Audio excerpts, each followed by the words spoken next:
breathe, but that's alright. Hush.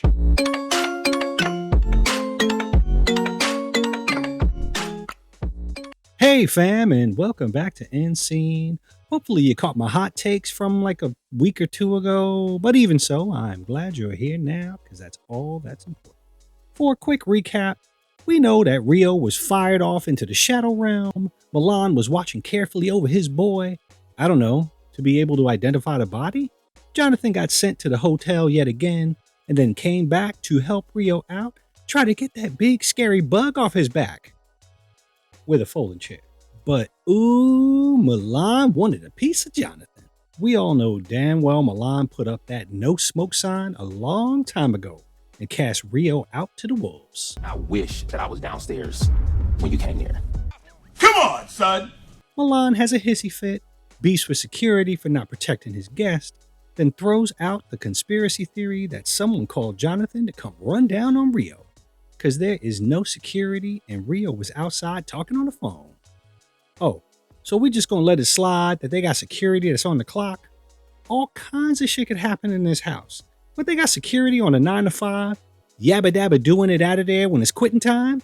But I digress. That evening, they all get together around the fire pit, all looking hungover and worn out, and Milan formally introduces Rio, the human dustbuster, since Jonathan was wiping the floor with him. You get it, the dust butt, because he was, okay, you get it. So on to episode 10, we return to the campfire, and Relly's messy ass said that he didn't see anything because he was busy getting closure with an ex. Milan tries to explain how he got it in with Jonathan, a little bit of revisionist history on how it all popped off, not really taking responsibility for bringing Rio in for this nonsense. Rio admits that he picked up a chair first, but Jonathan got the upper hand and went in on that Sherman Hemsley haircut. Moolah playing Dick Tracy saying it looked like a lineup because the gate was open. Bruh, this is just a sloppy operation. Motherfuckers can come and go as they please, and at this point, Jonathan was still part of the show. Milan blaming the universe for setting his boy up, said he prays that they were only coincidences. But bruh, your boy got caught slipping.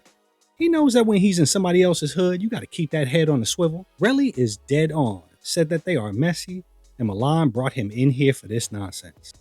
Relly also pointed out that Milan was ghost when Rio was getting ragdolled. Curtis is trying to bring it back, welcomes Rio to the team. The following day, Anthony and Milan are game planning for their music video when the rest of the crew comes through. Milan mentions that they're gonna have folks come through for the music video, so they gotta hit the road and get back for casting. Since Zeus is obsessed with their slow-mo shots, I get Gutter, Rio, Moolah, Milan, and Curtis to hurry up into the studio. And Grumpy Gus Moolah still fussing because the engineer had to split the last time. Milan jumps in the booth first and lays down some ad-libs. Curtis is next with a one and done. Moolah goes in, and Rio even points out that he brought his upstate type vibe. Gutter punches that ticket right quick, then Natalie and Lyrica from Love and Hip Hop rolls through. At least, I think that's Natalie. They play the track for their guests, and strange. I guess that leg is feeling better, huh, Milan? The fellas get up and shadowbox with their respective parts, and Moolah says that his bars are the hottest, and that he was just being honest. Real New York shit. No. Lyrica gives them the stamp of approval, and they head back to the house to get those auditions up. Carry On, Anthony, Rel, and Dylan stroll into a restaurant and chat it up like they didn't just get off the Sprinter together. They game plan on what the video is supposed to look like. Luckily, Anthony thinks the song gives real bad boy vibes. Pull up in the alley with the car, some smoke, maybe some fire, everybody rapping their part, get some dancers, boys and girls. Slow down, Spielberg. Let me get a pen for these gems. Carry On doesn't want it to be too serious, and Dylan wants it to be on a rooftop overlooking the city. Rel makes the suggestion that Carry On make an appearance in the video on Gutter's part, since they have such a cute love connection. But Carry On tries to dance between those raindrops and tell Relly to stop stirring the pot. The audition room is decked out with more lucite than you've seen on 13 Ghosts. The dancers step up to the pole and Mackenzie is first. Said that if you don't know her, then it is a shame. Then she spun around the pole like it was her first time in the playground. She scored a 1 from Gutter and an 8 from Milan. The next dancers were a mixed bag. Clearly some of the fellas were delighted, while others looked traumatized. The next batch of dancers comes up, and the first one the gents take a quick liking to. Knowing her strengths, she immediately hikes up her dress and climbs onto the table, damn near giving Relly a heart attack. He was sure she was going to go through the table and he was going to get cut. With sense not to be a prerequisite for the job, she stands on the table in her heels and jumps around.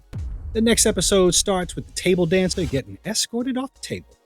Who needs talent when you're willing to show your ass to the world? Then we get Milan number 2 to do some spins on the pole with his bondage pants on. We get some ringers in and a couple more Moolah speed, so he pops up to touch the merchandise. Then the bake sale comes, showing all the cakes. Then Moolah argues that they've been given too high a scores too easily. One dancer doesn't like Dylan's score and climbs on top of that boy, scaring Moolah and Curtis away. Apparently, Dylan was still not impressed and gave bruh a courtesy tooth for his efforts. We get a taste of ballroom from one of the contestants, but just a lot more twerking. A couple of thuggish fellas jump in and Relly jumps to test their skills. Milan also called Curtis and Moolah out for giving low scores to the guys before they closed up shop for the night. The next morning, the fellas catch each other in the sunshine so they can figure out what needs to happen. Moolah takes one more shot at being shy about judging the guys. Carry On is nominated to storyboard the video and to scout out the locations. The rest of the guys are picking the cast. Table Girl makes the cut. All of the fellas have their favorites. Rio hung back to make sure his pick was in there. Moolah can't wait to get his girl, who he gave a big fat 9 to. Then realizes that the one dancer that he really liked is trans, and Moolah has a meltdown. Moolah, thought you were growing up, bruh. Sounds to me like Moolah was feeling a little tingly in his jingly bits and now can't handle it. Still feeling salty, Moolah said that the friend of Winnie's that auditioned gave him crackhead vibes. This dude. Carry On apparently takes Dylan and Gutter to the set where Terminator was filmed, but they are not feeling it. They then take a trip to a bird's eye view of the area, and again, it is a no-go. And with Gutter comatose in the bus, they bail off and head home without seeing their third location. Curtis catches up with Moolah, who is Frowny Fran again. Uh-oh, somebody's got a frowny face. Said he got a ticket for tints, but said he's a dealer and should have slid. Moolah says, Well, he knew I was black. He knew that. He knew I was a black person. "Hey yo, I gotta hit you with Come on, son. one more time. First of all, what you mean he knew you were a black person? That's not even how people talk. Secondly, you're a businessman, right? You telling me you went to trial pro se? What, we don't have attorneys in Rochester? And you had all the proof and paperwork but still lost the case? Bruh, cut it out. Zeus is sad for trying to shoehorn this into their storyline. Folks out here dealing with real life shit. Do better. Good job for Curtis acting like he believed any of this nonsense. Back at the house, the stylist rolls in with some clothing ideas, and they call her out for auditioning the day before. She points out the first outfit, a big pink fur, and tells Milan that his name is written all over it. Thugged out Milan is wondering if he got the Pink Panther because he's gay and wants her to reconsider. She then drapes him in a black and red furry outfit, and Moolah gravitates towards the pink one. Moolah is feeling it. This real New York shit. Well, at least he didn't make a Cameron reference. Y'all know how Killer Cam used to give it up.